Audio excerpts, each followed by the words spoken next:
iṣẹ́ wa lẹ́wà fún ilẹ̀ ìbí wa.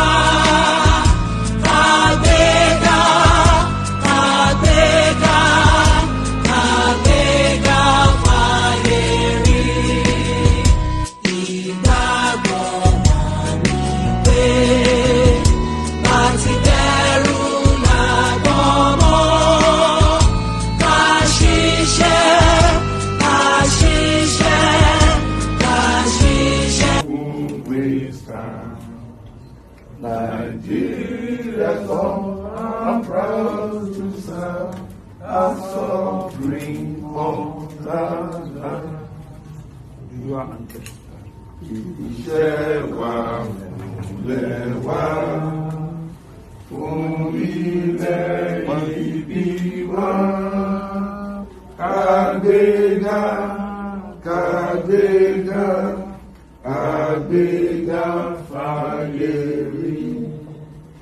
Ìgbàgbọ́ wa ní pé bàtí bẹ̀rù làbọ̀ mọ́.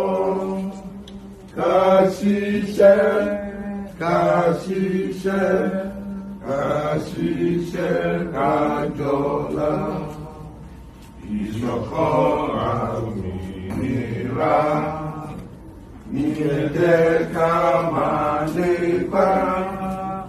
Tẹ̀síwájú ọkàn rere àtòhun tó dára. Oduduwa dìde bọ́ sípò ẹ̀tọ́ rẹ. Ìwọ ni ìmọ́lẹ̀ gbogbo adúláwọ̀.